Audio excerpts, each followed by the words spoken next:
Hey YouTube, and happy Wednesday, happy hump day. By now you all are probably thinking, is this guy going to record yet another paper computer video? Is his channel just a paper tiger or a house of cards? Well, today I have something to shut down all you naysayers, something super strong, bro. And that thing is my Fuji, you can see it's a Fuji Appalachian rigid TIG welded chromoly steel mountain bike.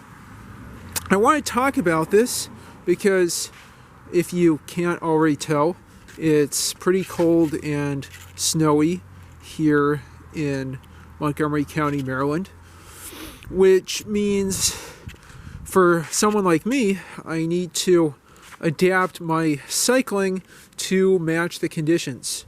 I'm privileged and blessed to have so many wonderful steel bicycles, and having multiple steel bicycles means that I should dedicate them to different conditions, and similarly having different conditions and the ability to own multiple bicycles, I have made a point of dedicating different bicycles I have to riding in different conditions.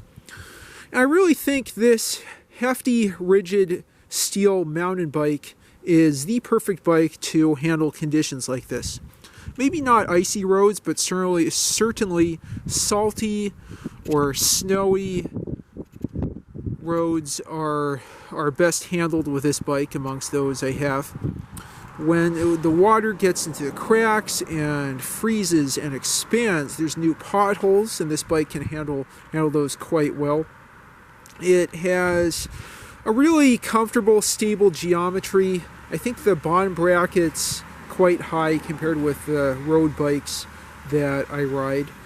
It has nice wide 26 by 2-inch tires that I have pumped up to 65 psi. There you go. It's close enough to 2 inches, if you can read that upside down. It has some nice mud guards, a nice big rigid fork that has a single eyelet there. I could mount a nicer fender on it. It has a rack I haven't used yet. I've cleaned this up after about 150 miles riding. I've ridden it, I think, 220 miles now. The chain did not have any wear. I think it was barely used when I got it. The frame's, not anything too complicated. I think this was a lower-end Fuji from the late 90s, early 2000s when they moved manufacturing from Taiwan to China. But the quality is quite good. Again, it's not a really fancy bike, but it's done great in these sorts of conditions. I'll just prove to you it's TIG welded by looking at that giant gaudy little sticker indicating such. As you can tell, I've got a good bit of salt on this.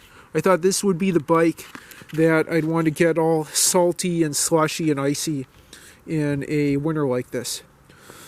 I've looked at it a lot now, but I'll show you that there's a a triple crank with nice metal studded platform pedals, a triple front derailleur that's a Shimano Acera group set. Again, as someone described it, cheap and cheerful components. I think that's a third-party crank. It's not, a Sakai crank or something there. There are 7 speeds in the back. Again, a Shimano Acera rear derailleur that's quite snappy. I don't think the cassette's worn down too much. I haven't had problems with skipping. But, who knows? I'll probably have to clean that up when spring comes. There's a couple eyelets in the back. Again, I could add fenders in addition to this really nice rear rack that has oh wow, not three, I guess 3 stays. You know, you can put a nice hook here. You know, I could mount panniers on this. I've been riding this because of the snowy and icy conditions, but I've also ridden it on greenways. It's a real nice single track terror greenway buster kind of bike, although it's rigid. Again, just with those wide tires and this geometry, it's super stable on single track and dirt paths. I don't have to go very far to get to it. Just on the other side of those trees is the, you guessed it, Pepco Powerline Trail, which is a mix of grass, dirt, and gravel. And that goes down to the Muddy Branch Greenway, which is just dirt trail along the Muddy Branch Creek there. I can continue that down to the Potomac River and C&O Canal towpath. Apparently there's hundreds of miles of greenways in Montgomery County, and I got this bike specifically to handle it. I got the bike for about $110, which I thought was a good deal considering all the extra accessories. I think about a year ago, and haven't ridden it too much. I'm hoping this is the summer that I really break into mountain biking. Okay, so other stuff in the back here. I'll have to wash off that salt once it warms up a bit. Nice rear reflector there. You can see the stays nicely attached to those brazed on eyelets. It has a quick release seat post. I greased it to keep this from seizing up in the frame, as you always should. Really nice and easy to adjust there. A alloy seat post. It has one of those specialized body geometry saddles.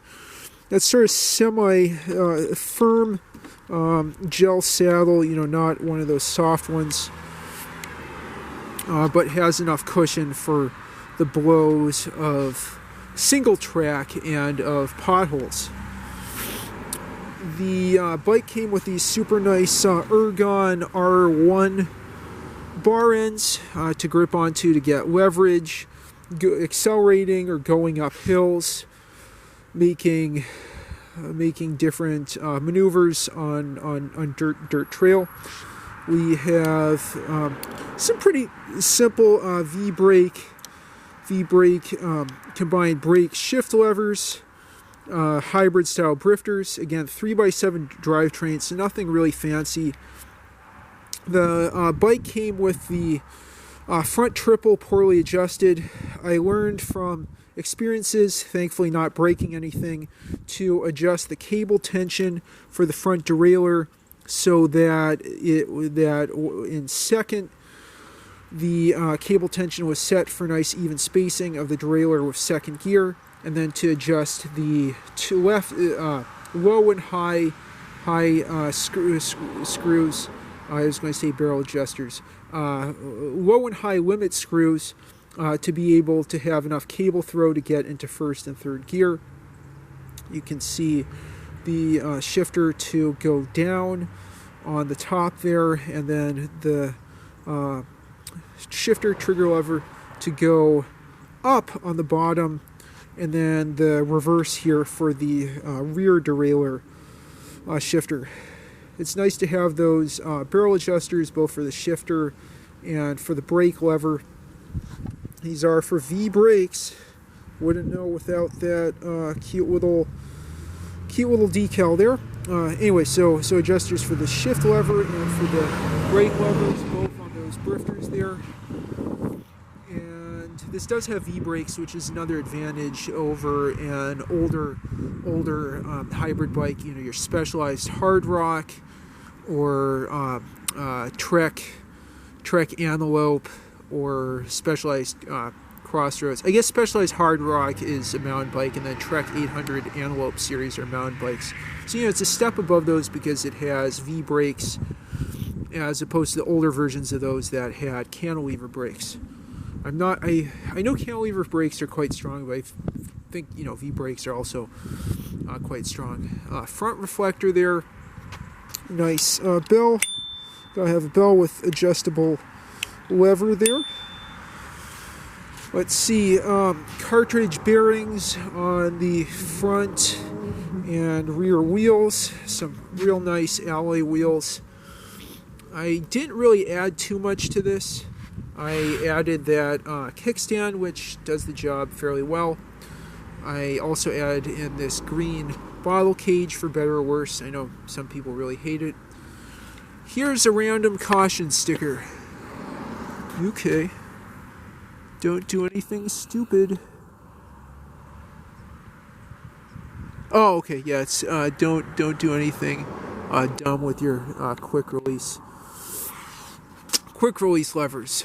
It is a 19-inch frame. It has 26-inch ISO 559 rims, front and back. Let's see what else we got here. I've got lights on the front and back for safety. GPS mount there. You can see the trigger shifters from another angle. Again, a really nice bike for wintry conditions and for greenways. I really haven't used this quite as much as I should. I hope this spring and summer on dry days I do a lot of exploration of mountain biking trails and try and get myself to 10 miles an hour on those things, which is probably slow even for mountain biking, but I'm getting a lot better at handling on those trails and need a lot more practice to be truly good. Okay, so I think that's pretty much everything. I guess I can also just point out this has a nice, cute, nice looking unicrown fork. It's all chromoly, probably street gauge, I guess about 30 pounds, but you know, really nice entry-level mountain bike. As someone pointed out, Kent Slonaker in Beautifully Practical Steel Bicycles. Super comfortable, relatively fast, faster than you think it is. Easy to replace parts, and lots of eyelets, so you can make this as beautiful and practical as you want. Okay, and with that, I hope you enjoyed this quick overview of my greenway mulcher winter beater bike, the Fuji Appalachian from the late 90s or early 2000s. I don't know the date for certain. Please leave your thoughts, suggestions, or questions in the comments down below. And if you like what you see, please like and subscribe as always. Have a great one, and have a great rest of your week.